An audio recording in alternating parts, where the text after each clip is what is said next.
So before we get to those hard truths, and to make sure for our friends in the press our words are not misconstrued as they so often are, let me begin by saying we do not seek conflict with Communist China.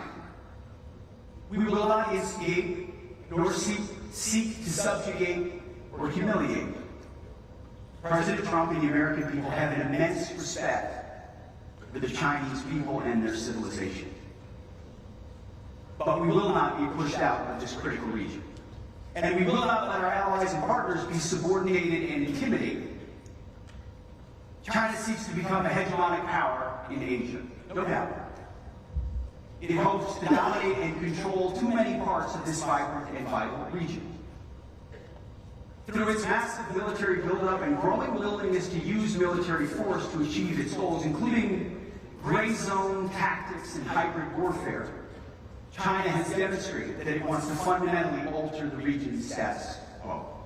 We cannot look away, and we cannot ignore it. China's behavior toward its neighbors and the world is a wake-up call, and an urgent one. China uses its vast and sophisticated cyber capabilities to steal technology and attack critical infrastructure in your countries and in the United States as well. These actions not only compromise our countries, but endanger the lives of our citizens. In the South China Sea, China harasses its neighbors, many of which are here in the room today. China seeks to intimidate you in your own waters. We've all seen the videos and pictures of water cannons and ship-to-ship collisions and illegal boardings at sea.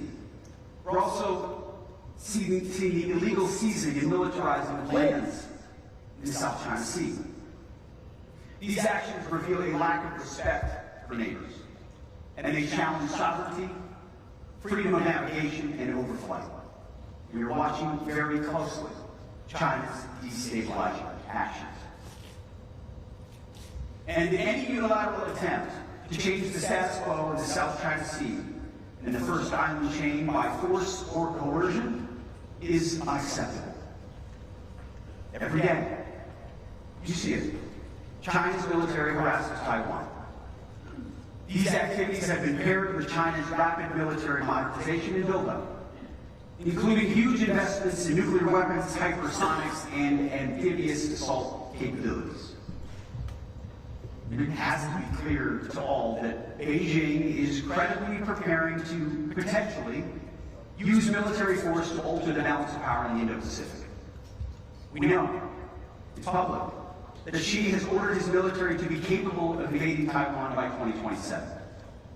The PLA is building the military needed to do it, training for it every day, and rehearsing for the real deal.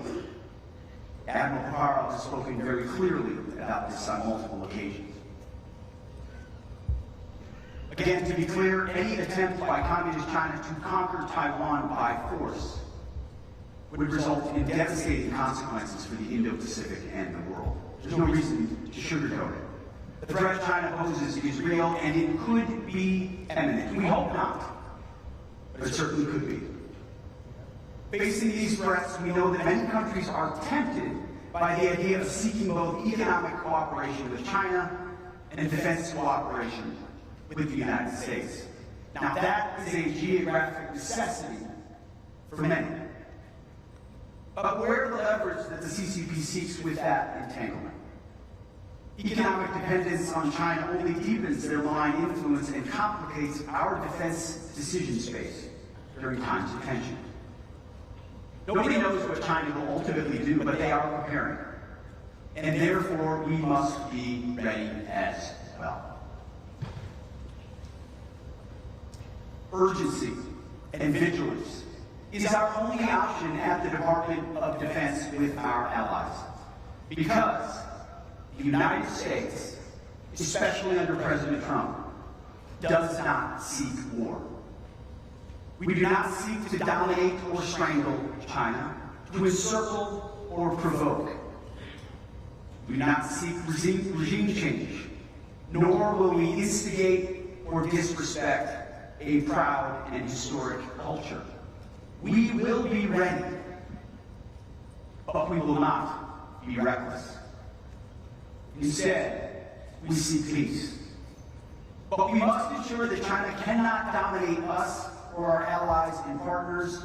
Maintaining the status quo requires strength. That's just a rational, common sense goal that we should all be able to live with. President Trump has also said that Communist China will not invade Taiwan on his watch. So our goal is to prevent war, to make the cost too high, and peace the only option. And we will do this with a strong shield of deterrence forged together with you, America's great allies and defense partners. Together we will show what it means to execute peace through strength. In many ways, seen and unseen, overt and covert.